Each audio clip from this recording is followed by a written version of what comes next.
जय हिंद दोस्तों, आज की इस वीडियो में हम जानेंगे कि राष्ट्रीय प्रोडक्शन बंद होने वाला था, लेकिन एक एक्ट्रेस के कहने पर आर.के. बजात्या ने लिया था एक फैसला और फिर बनाई हिट भोजपुरी मूवी। आइए इस मूवी के बारे में हम जानते हैं कि वह कौन सी मूवी थी। राष्ट्रीय प्रोडक्शन बॉलीवुड का सबसे बड़ा और पुराना प्रोडक्शन हाउस है। ताराचंद बड़जात्या ने भारत की आजादीवादी साल यानी 1947 में इसकी नींव रखी थी। ताराचंद के बाद राजकुमार बड़जात्या ने इसकी कमान संभाली और अभी सूरज बड़जात्या ने इसे नई ऊंचाइयों पर पहुंचा रहे हैं। लेकिन एक दौर था जब राष्ट्रीय फिल्म्स प्रोडक्शन बंद होने वाला था। तब एक एक्ट्रेस ने राजकुमार बड़जात्या के सामने एक सवाल किया और जिससे वह प्रभावित हुए और नदिया के पार फिल्म बनाने का फैसला किया। राष्ट्रीय प्रोडक्शन की शुरुआत ताराचंद बड़जात्या ने साल 1947 में की थी। इस प्रोडक्शन हाउस के तहत दोस्ती, अखियों की झरोखी से, सारांश, मैंने प्यार किया, हम साथ साथ है जैसी सुपरहिट पारिवारिक फिल्में दी। लेकिन साल 1980 का दशक की शुरुआत में राष्ट्रीय प्रोडक्शन के लिए खास नहीं रहा। राजकुमार बड़जात्या राष्ट्रीय प्रोडक्शन की कमान संभाले हुए थे।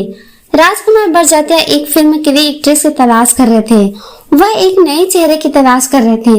तब उन्हें साधना सिंह मिली। साधना सिंह ने फिल्म के लिए ऑडिशन दिया। ऑडिशन से पहले साधना सिंह की फोटो सचिन पिलगांवकर कर दिखाई गई। सचिन फोटो देखकर खुश हुए क्योंकि वह पहले से ही उन्हें जानते थे। वह साधना की बहन के साथ काम कर चुके थे। साधना की बड़ी बहन ने पायल की झनकार समेत कई सुपरहिट फिल्मों में काम किया है। साधना ने बताया कि जब पहली बार राजकुमार बड़जात्या से मिली तब उनसे कई डायलॉग्स बुलवाए गए। साधना सिंह ने कहा, हमने फिल्म की शूटिंग की तैयारी करनी शुरू कर दी थी, लेकिन अचानक खबर आई कि राष्ट्रीय बंद होने वाला है। जिसमें भी फिल्में बन रही है सब बंद हो रही है। जब उस वक्त गले तक कर्जे में थे, उन्होंने फैसला किया कि अब प्रोडक्शन को बंद कर रहे हैं, जिसको जो करना है करे। अब मुझे पता चला कि सब फिल्में बंद हो रही है, सब कुछ बंद रहा है, तो मैं उनसे मिलने गई। साधना सिंह ने कहा, मैंने कहा आप सब फिल्में बंद कर रहे हैं राजा बाबू, तो वो बोले करनी पड़ेगी, मजबूरी है हमारी। मैंने कहा मेरी भी फिल्म बंद कर देंगे क्या आप, और मैं वापस चली जाऊं क्या? फिर उन्होंने कहा, जिस तरह इस लड़की ने बोला ना दिल में लग गई। फिर उन्होंने नदिया के पार बनाने का फैसला किया। नदिया के पार साल 1982 की सुपरहिट फिल्मों में से एक थी। साधना सिंह ने कहा कि राजकुमार बड़जात्या नदिया के पार बनाने का किस्सा सबको बुला बुला कर सुनाते थे। उन्होंने कहा राजकुमार बड़जात्या नदिया के पार को भगवान की तरह मानते थे। फिल्म प्रोडक्शन हाउस को इतना ऊपर लेकर आ गई कि उन्होंने सोचा भी नहीं था। तो दोस्तों, गुंजा और चंदन की प्रेम कहानी अमर हो गई। क्या आप जानते हैं कि नदिया के पार की शूटिंग किस गांव में हुई और साधना सिंह को गुंजा का रोल कैसे मिला था? आइए हम आपको बताते हैं। गुंजा और चंदन की लव स्टोरी तो आप सबको याद होगी। फिल्म थी नदिया के पार जो 1 जनवरी 1982 को रिलीज हुई थी और आज भी लोगों की पसंदीदा फिल्मों में से एक है। फिल्म को रिलीज हुई 41 साल से ज्यादा हो चुके हैं और अब फिल्म की गुंजा और चंदन यानी कि साधना सिंह और सचिन का लुक काफी बदल चुका है। अगर आप पुरानी फिल्में देखना पसंद करते हैं तो अपने सचिन और साधना सिंह की फिल्म नदिया के पार जरूर देखी होगी। इस फिल्म के गाने की सुपरहिट हुए थे। गुंजा और चंदन की लव स्टोरी लोगों को बहुत पसंद आई थी। फिल्म में गुंजा के रोल में साधना सिंह बेहद खूबसूरत लगी थी और एक्ट्रेस ने बड़ी फैन फॉलोइंग बना ली थी। यह फिल्म यूपी के एक छोटे से गांव की भोली भाली लड़की और मासूम लड़की की लव स्टोरी थी। उस वक्त किसी ने नहीं सोचा था कि यह फिल्म कल्ट क्लासिक बन जाएगी। खुद साधना भी नहीं जानती कि यह फिल्म उन्हें रातों रात स्टार बना देगी। साधना सिंह को फिल्म का शौक था और एक बार वो फिल्म की शूटिंग देखने बहन के साथ गई थी। वहाँ एक फिल्म मेकर की नजर उन पर पड़ी और उन्होंने अपनी फिल्म की हीरोइन बनाने का फैसला कर लिया। साधना ने फिल्म साइन की और उस फिल्म ने उन्हें साधना सिंह से सीधा गुंजा बना दिया। गुंजा का नाम इतना पॉपुलर हुआ और उनकी फैन फॉलोइंग इतनी बढ़ गई कि लोग अपनी बेटियों के नाम भी गुंजा रखने लगे थे। साधना जहाँ जाती लोग उनसे मिलने के लिए पहुँच जाते। कई बार तो लोगों को पुलिस से डंडे भी खाने पड़ते थे। नदिया के पार की शूटिंग जौनपुर के एक छोटे से गाँव में हुई थी। शूटिंग के दौरान साधना और गांव वालों के बीच करीबी रिश्ता बन गया था। जब फिल्म की शूटिंग खत्म हुई तो गांव के लोग रोने लगे। कम लोगों को पता है कि साधना सिंह एक एक्ट्रेस होने के साथ साथ एक सिंगर भी है। साधना ने नदिया के पार के अलावा तुलसी, औरत, ससुराल, पत्थर और पापी संसार जैसी कई अन्य फिल्में भी की हैं। अब साधना लाइमलाइट से दूर है। वास्तव में साधना ने शादी के बाद फिल्मों से दूरी बना ली है और वो अपनी शादीशुदा जिंदगी में बिजी हो गई है। नदिया के पार का निर्माण सूरज बरजात्या के पिता ताराचंद बरजात्या ने किया था। बाद में सूरज बरजात्या ने इसकी फिल्म का रीमेक बनाया जिसका नाम रखा हम आपके हैं कौन। इस फिल्म में सलमान खान और माधुरी दीक्षित लीड रोल में थी। यह फिल्म भी जबरदस्त हिट हुई थी। माधुरी और सलमान की जोड़ी भी सुपर हिट हो गई थी। तो चलिए दोस्तों, आपको नदिया के पार फिल्म से जुड़ी कुछ रोचक बातें बताते हैं। दोस्तों, नदिया के पार यह नाम सुनते ही हमारा मन एक प्यारी सी शांत बहती नदी और नदी के किनारे बसे एक गांव की कल्पना करने लगता है। बस ऐसी ही एक नदी के दो किनारों पर बसे दो गांव की कहानी है। नदिया की पार फिल्म। नदिया की पार फिल्म राष्ट्रीय पिक्चर्स द्वारा निर्मित हमारे हिंदी फिल्म जगत की सर्वोत्तम और कालजयी फिल्म में से एक है। हम तो कहेंगे कि यह फिल्म आप जितनी बार देखें आपका दिल ही नहीं भरेगा। अगर आपने यह फिल्म अब तक नहीं देखी है तो आपने अपने बड़ों के सामने और बूढ़े के सामने भी इस फिल्म को देख सकते हैं। यह फिल्म ग्रामीण अंचल में बनी हुई एक ऐसी फिल्म है जो बहुत ही सफल साबित हुई और आज तक सराही जाती है। नदिया के पार फिल्म 1 जनवरी 1982 को रिलीज हुई थी। वैसे फिल्म का बजट कितना था इसकी तो ठीक ठाक से जानकारी नहीं है, परंतु इस फिल्म में उस जमाने में लगभग 5 करोड़ रुपए की कमाई की थी। अगर आप इस 5 करोड़ की कमाई को आज के परिवेश में देखना चाहते हैं तो आप यह मान सकते हैं कि इस फिल्म ने लगभग 250 करोड़ रुपए की कमाई की होती। दरअसल नदिया की पार फिल्म केशव प्रसाद मिश्र द्वारा रचित उपन्यास कोबर की शर्त पर आधारित है। यह कहानी इतनी सुंदर और जीवन से भरी हुई है, तभी तो इस पर इतनी सुंदर फिल्म एक नहीं दो बार बनाई गई। जी हाँ, नदिया की पार फिल्म को एक और बार बनाई गई है जिसका नाम रखा गया था हम आपके हैं कौन। अगर आपने दोनों फिल्में देखी है तो आप समझ पाएंगे कि नदिया की पार फिल्म की पृष्ठभूमि एक गांव की है और उसके विपरीत बिल्कुल उसी कहानी पर आधारित हम आपके हैं कौन फिल्म की पृष्ठभूमि शहर है। लेकिन कहानी एकदम एक जैसी। साधारण शब्दों में हम आपके हैं कौन नदिया के पार का ही रीमेक है। राष्ट्रीय प्रोडक्शन अपनी बेहतरीन और पारिवारिक फिल्मों के लिए जाने जाते हैं।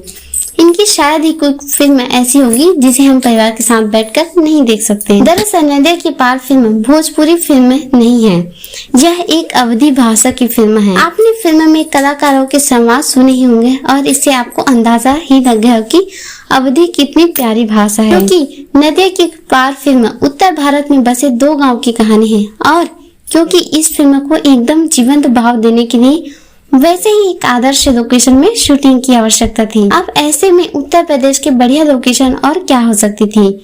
इसलिए फिल्म को शूट करने के लिए उत्तर प्रदेश के पूर्वांचल के हिस्से को चुना गया। नदिया की पार फिल्म की 90% शूटिंग जौनपुर के किराकत नगर पंचायत के विजयपुर और राजेपुर नामक गांव में हुई। ये दोनों गांव सई नदी और गोमती नदी के किनारे बसे हैं। फिल्म में जिस नदी की बात की जाती है वह यह दो नदियां हैं।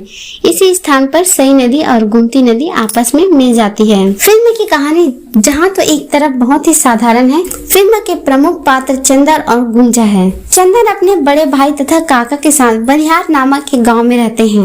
उनके पिता की तबीयत अक्सर ठीक नहीं रहती। उनके काका के लिए दवाई लेने के लिए चंदन अपने बड़ी भाई के साथ नदी के पार चौबेपुर नामक गांव वैद्य जी से मिलने जाते हैं। वहीं पर चंदन तथा उनके बड़े भाई की मुलाकात वैद्य जी की छोटी बेटी गुंजा और उनकी बड़ी बहन से होती है। धीरे धीरे आना जाना लगा रहता है और दोनों परिवार में अच्छी जान पहचान हो जाती है। फिर एक दिन बाद वैद्य जी अपनी बड़ी बेटी का रिश्ता चंदन के बड़े भाई के लिए लेकर उनके काका के पास जाते हैं और दोनों का विवाह हो जाता है। उनके विवाह के कुछ महीनों बाद गुंजा भी बनिहार यानी चंदन के गांव उनके घर रहने के लिए आती है। बस वहीं से चंदन और गुंजा की प्रेम कहानी शुरू होती है। कुछ सालों बाद चंदन की भाभी यानी कि गुंजा की बड़ी बहन का देहांत हो जाता है, जिसके बाद चंदन के बड़े भाई का विवाह गुंजा से करने की बात होती है। यह बात सुनकर चंदन सहम तो जाता है मगर अपने बड़े भाई की खुशी के लिए इस बात से इनकार नहीं करता। बारात वाले दिन चंदन के बड़े भैया को पता चलता है कि गुंजा दरअसल चंदन से प्रेम करती है और वे गुंजा का विवाह चंदन से करवा देते हैं। वैसे तो फिल्म में चंदन का विवाह गुंजा से हो जाता है मगर कोबर की शर्त उपन्यास में कहानी यहाँ से अलग हो जाती है, यानी कि गुंजा का विवाह चंदन से न होकर उनके बड़े भाई से होती है और इस प्रकार उपन्यास में कहानी का अंत कुछ अलग होता है, एकदम चौंका देने वाला और बहुत ही मार्मिक है। अब यह अंत क्या है, यह जानने के लिए आपको तो कुबर की शर्त को खुद ही पढ़कर देखना होगा। नदिया के पार फिल्म से सभी गाने अवधी, हिंदी और भोजपुरी के शब्दों से प्रभावित हैं और इस गानों में एक अलग ही गांव देहात के लोक गीतों वाला भाव आ जाता है। और उस पर भी अगर रविंद्र जैन जैसे दिग्गज संगीतकार का हाथ इन गानों पर न पड़ा होता तो शायद ये गाने इतनी कर्णप्रिय और मधुर कालजयी न बन पाते। सचमुच रविंद्र जैन जी को सरस्वती माँ का आशीर्वाद प्राप्त रहा होगा, जो उन्होंने नदिया के पार फिल्म के सभी गानों को हेमलता जी और जसपाल सिंह जी की आवाज के साथ एकदम सदाबहार बना दिया था। तो आइए दोस्तों, आपको नदिया के पार फिल्म से जुड़े कुछ रोचक तथ्य भी बता देते हैं। हिराकात नामक गांव यानी जहां नदिया के पार फिल्म की शूटिंग हुई थी, वहां के स्थानीय निवासी बताते हैं कि फिल्म की शूटिंग लगभग 1.5-2 महीने तक चली। फिल्म की पूरी टीम उस गांव में ही लगभग 1.5 से 2 महीने तक रही। फिल्म की पूरी टीम का गांव के लोगों के साथ बहुत ही गहरा रिश्ता बन गया था। गांव के स्थानीय निवासी बताते कि राष्ट्रीय प्रोडक्शन के मालिक ताराचंद बरजात्या ने गांव के लोगों को उस दौर में भी शूटिंग करने के लिए 8 लाख रुपए देने की पेशकश की थी, मगर उन्होंने फिल्म के यूनिट मैनेजर राम जनक उसी गाँव के निवासी थे और उन्हें अपनी फिल्म कंपनी के मालिक से अपने ही गांव में शूटिंग करने के लिए पैसे देने का दिल नहीं था। इसलिए उन्होंने फिल्म बनाने के लिए उस गांव की लोकेशन का इस्तेमाल करने के लिए 1 भी रुपया नहीं लिया था। गांव वाले कहते हैं कि फिल्म की पूरी शूटिंग के दौरान वहां पर हमेशा पुलिस तैनात रहती थी, क्योंकि कभी कभी शूटिंग देखने आई भीड़ बेकाबू हो जाती थी और उन्हें कंट्रोल करने का काम केवल पुलिस कर रही थी। कई होली वाले गीत जोगी जी धीरे धीरे के कई बोरिया भर के रंग और गुलाल मंगाए गए थे और गाने में दिख रहे ज्यादातर लोग वहीं के ग्रामीण ही थे। नदिया के पार फिल्म में भाषा अवधी और भोजपुरी, नायक सचिन मराठी और गायक जसपाल सिंह जी पंजाबी थे। सचमुच ये अनेकता में एकता का जीवंत उदाहरण है। जसपाल जी के पंजाबी होने के बाद भी उनकी आवाज में सांची कहे तो से आवन से हमरे कौन दिशा में लेके चला रे बटोया जैसे देहाती गाने सुनने पर ऐसा लगता है कि जैसे कोई अवधी या भोजपुरी गवैया ही गा रहा है। ऐसा कहा जाता है कि जब फिल्म की शूटिंग खत्म हुई तो फिल्म की टीम गांव छोड़ के जा रही थी, तो जाते हुए पूरे गांव के लोग नहीं बल्कि फिल्म का पूरा स्टाफ, पूरी की पूरी टीम के लोग गांव के लोगों से बिछड़ने की दुख में फूट फूट के रोए थे। उम्मीद है आपको यह वीडियो पसंद आई होगी दोस्तों। अंत में हम बस इतना ही कहेंगे कि नदिया के पार फिल्म को बने आज लगभग 88 साल हो गए, मगर यह फिल्म आज भी चाहे जितनी बार देख लीजिए दिल नहीं भरता है। दरअसल फिल्म देखने पर ऐसा लगता ही नहीं कि कोई शूटिंग हो रही है और कोई एक्टिंग कर रहा है। ऐसा लगता है मानो गांव के लोग अपनी जिंदगी जी रहे हो और बस किसी ने बिना बताए उनकी जिंदगी को कैमरे में रिकॉर्ड कर दिया है। तो दोस्तों, आप लोग को यह नदिया की पार फिल्म की कहानी कैसी लगी कमेंट कर जरूर बताइए। मिलेंगे नेक्स्ट वीडियो में, तब तक के लिए जय हिंद।